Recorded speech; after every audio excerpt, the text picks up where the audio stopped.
Hey everyone!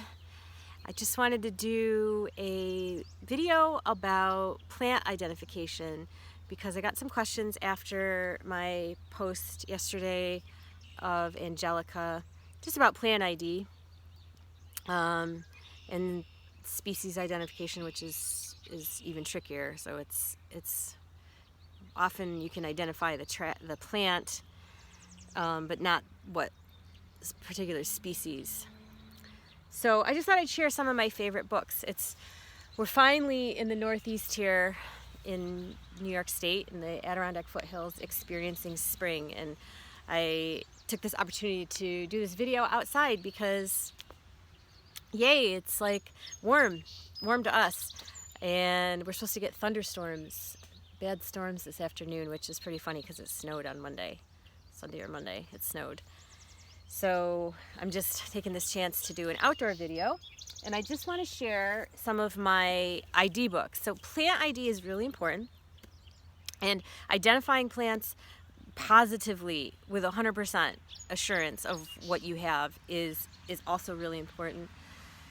And I, for one, in the old days, always wanted to cross-reference with several sources, including either a teacher or a friend.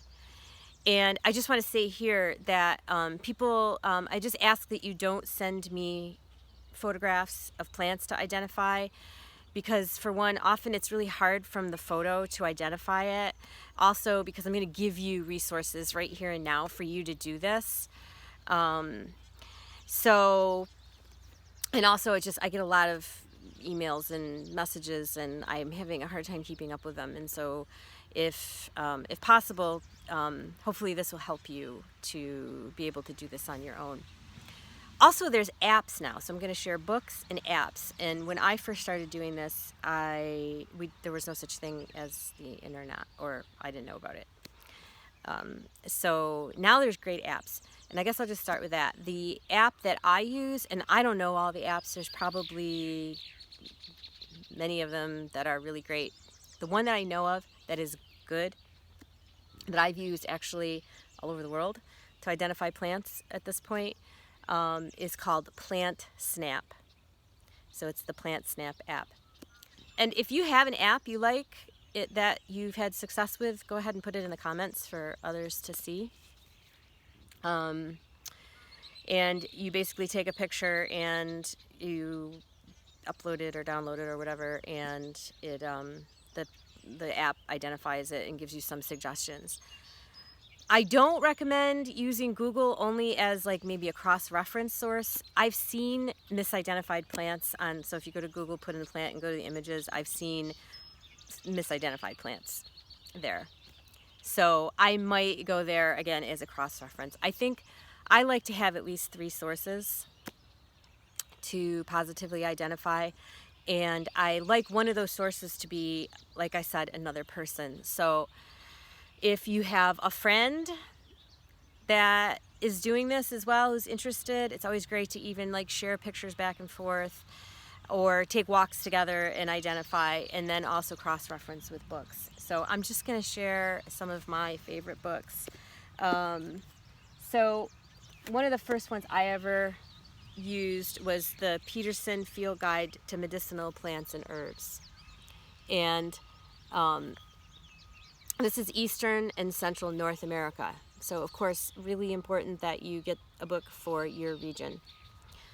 And this isn't really a plant ID guide, but it's got some great photos, and it tells you what the medicinal properties of the plants that you're identifying are. The other one that is more complicated in my opinion, but more accurate as well, is Newcombs Wildflower Guide. So this is a keyed guide, which I could do a whole other video on, because this basically, it's a good way to learn botany. It's a good way to learn leaf and flower structure, because you use the vein patterns and you use the shape of the leaves, whether it's they're jagged or smooth or lobed, how many petals are on the flower. You put that all together with the color, and it actually gives you, use the key, and it should take you right to the page that the plant is on. I've never really been that good at this, even though I've used it. I always will try this and then again cross-reference. So that's Newcombs Wildflower Guide. And then the other one I like for the pictures, so it seems like often you get good descriptions, bad pictures, accurate identification, but not a good description. So I like the National Audubon Society Field Guide to North American Wildflowers. It's just really an uninteresting looking book, but a well-loved one, and the photos are just really great. For native plants of the Northeast, so one of the things you'll find out about native plants if you get into identifying native plants is that sometimes you see a plant identified as native, and then another time you see it identified as not native in books. And some of that is because there are native versions and non-native versions of the same species sometimes. But this book, Native Plants of the Northeast by Donald Leopold, is the best book I've ever found on native plants, and he is from the science and the environmental science university in Syracuse. And great photos. It's nothing about the medicinal uses, but just really for is this or is this not a native plant.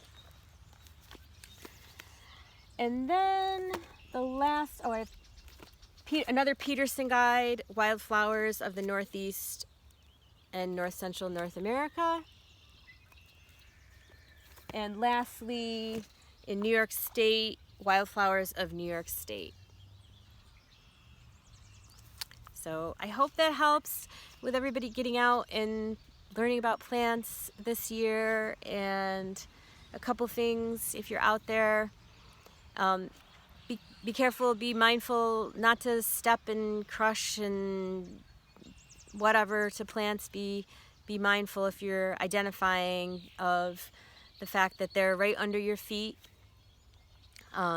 We used to joke in some of my classes about learning the art of hovering when you're identifying plants. And then the other thing is watch for ticks, especially in tick endemic areas such as these. So that doesn't mean don't get out. It means just be mindful. Okay, enjoy. Bye for now.